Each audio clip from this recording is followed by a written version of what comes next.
The Man in the Iron Mask, by Alexandre Dumas. Chapter 13. Nectar and Ambrosia. M. Fouquet held the stirrup of the king, who, having dismounted, bowed most graciously, and more graciously still held out his hand to him, which Fouquet, in spite of a slight resistance on the king's part, carried respectfully to his lips. The king wished to wait in the first courtyard for the arrival of the carriages, nor had he long to wait, for the roads had been put into excellent order by the superintendent, and a stone would hardly have been found of the size of an egg the whole way from Melun to Vaux, so that the carriages, rolling along as though on a carpet, brought the ladies to Vaux, without jolting or fatigue, by 8 o'clock. They were received by Madame Fouquet, and at the moment they made their appearance, a light as bright as day burst forth from every quarter, trees, vases, and marble statues. This species of enchantment lasted until their majesties had retired into the palace. All these wonders and magical effects which the chronicler has heaped up, or rather embalmed, in his recital, at the risk of rivaling the brain-born scenes of romancers, these splendors whereby night seemed vanquished and nature corrected, together with every delight and luxury combined for the satisfaction of all the senses, as well as the imagination, Fouquet did in real truth offer to his sovereign in that enchanting retreat, of which no monarch could at that time boast of possessing an equal. We do not intend to describe the grand banquet at which the royal guests were present, nor the concerts, nor the fairy like and more than magic transformations and metamorphoses. It will be enough for our purpose to depict the countenance the king assumed, which, from being gay, soon wore a very gloomy, constrained, and irritated expression. He remembered his own residence, royal though it was, and the mean and indifferent style of luxury that prevailed there, which comprised but little more than what was merely useful for the royal wants, without being his own personal property. The large vases of the Louvre, the older furniture and plate of Henry II., of Francis I., and of Louis XI., were but historic monuments of earlier days, nothing but specimens of art, the relics of his predecessors, while with Fouquet the value of the article was as much in the workmanship as in the article itself. Fouquet ate from a gold service, which artists in his own employ had modeled and cast for him alone. Fouquet drank wines of which the king of France did not even know the name, and drank them out of goblets, each more valuable than the entire royal cellar. What, too, was to be said of the apartments, the hangings, the pictures, the servants and officers, of every description, of his household? What of the mode of service in which etiquette was replaced by order, stiff formality by personal, unrestrained comfort? The happiness and contentment of the guest became the supreme law of all who obeyed the host.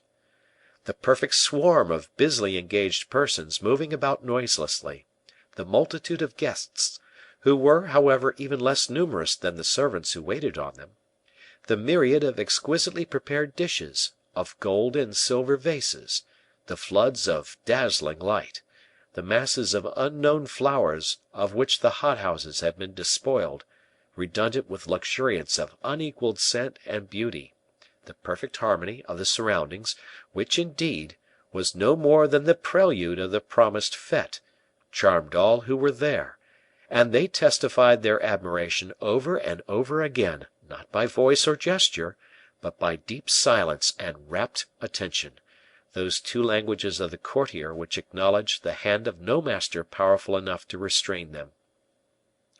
As for the king, his eyes filled with tears; he dared not look at the queen. Anne of Austria, whose pride was superior to that of any creature breathing, overwhelmed her host by the contempt with which she treated everything handed to her.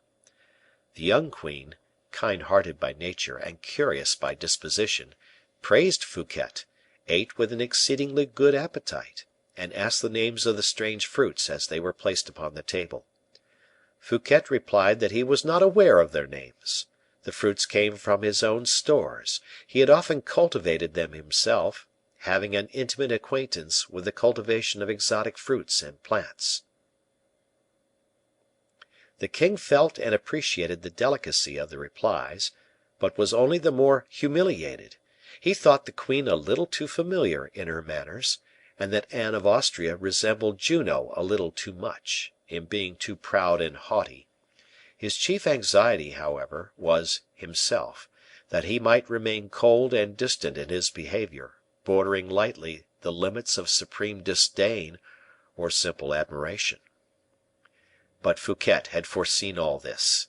He was, in fact, one of those men who foresee everything. The king had expressly declared that, so long as he remained under Fouquet's roof, he did not wish his own different repasts to be served in accordance with the usual etiquette, and that he would, consequently, dine with the rest of society; but by the thoughtful attention of the surintendant, the king's dinner was served up separately, if one may so express it, in the middle of the general table. The dinner, wonderful in every respect, from the dishes of which was composed, comprised everything the king liked and generally preferred to anything else. Louis had no excuse, he indeed, who had the keenest appetite in his kingdom, for saying that he was not hungry. Nay, M. Fouquet did even better still. He certainly, in obedience to the king's express desire, seated himself at the table, but as soon as the soups were served he arose and personally waited on the king, while Madame Fouquet stood behind the queen mother's armchair. The disdain of Juno and the sulky fits of temper of Jupiter could not resist this excess of kindly feeling and polite attention. The queen ate a biscuit dipped in a glass of San Lucar wine, and the king ate of everything, saying to M. Fouquet, "It is impossible, monsieur le surintendant, to dine better anywhere." Whereupon the whole court began, on all sides, to devour the dishes spread before them with such enthusiasm, that it looked as though a cloud of Egyptian locusts were settling down on green and growing crops. As soon, however, as his hunger was appeased, the king became morose and overgloomed again, the more so in proportion to the satisfaction he fancied he had previously manifested, and particularly on account of the deferential manner which his courtiers had shown towards Fouquet. D'Artagnan, who ate a good deal and drank but little, without allowing it to be noticed, did not lose a single opportunity, but made a great number of observations which he turned to good profit.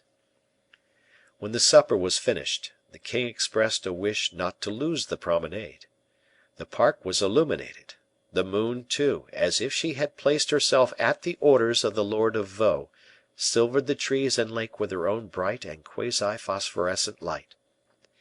The air was strangely soft and balmy. The daintily shell gravelled walks through the thickly set avenues yielded luxuriantly to the feet. The fete was complete in every respect, for the king, having met La Valliere in one of the winding paths of the wood, was able to press her hand and say, "I love you," without any one overhearing him except M. d'Artagnan, who followed, and M. Fouquet, who preceded him. The dreamy night of magical enchantments stole smoothly on. The king having requested to be shown to his room, there was immediately a movement in every direction.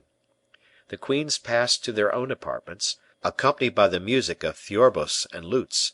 The king found his musketeers awaiting him on the grand flight of steps, for M. Fouquet had brought them on from Melun, and had invited them to supper.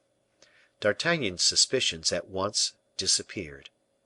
He was weary, he had supped well, and wished, for once in his life, thoroughly to enjoy a fete given by a man who was in every sense of the word a king. "Monsieur Fouquet," he said, "is the man for me." The king was conducted with the greatest ceremony to the chamber of Morpheus, of which we owe some cursory description to our readers. It was the handsomest and largest in the palace. Lebrun had painted on the vaulted ceiling the happy as well as the unhappy dreams which Morpheus inflicts on kings as well as on other men. Everything that sleep gives birth to that is lovely, its fairy scenes, its flowers and nectar, the wild voluptuousness or profound repose of the senses, had the painter elaborated on his frescoes. It was a composition as soft and pleasing in one part as dark and gloomy and terrible in another. The poisoned chalice, the glittering dagger suspended over the head of the sleeper, wizards and phantoms with terrific masks, those half dim shadows more alarming than the approach of fire, or the somber face of midnight, these, and such as these, he had made the companions of his more pleasing pictures. No sooner had the king entered his room than a cold shiver seemed to pass through him, and on Fouquet asking him the cause of it, the king replied, as pale as death, "I am sleepy, that is all." "Does your majesty wish for your attendants at once?" "No, I have to talk with a few persons first," said the king. "Will you have the goodness to tell M. Colbert that I wish to see him?" Fouquet bowed and left the room. Chapter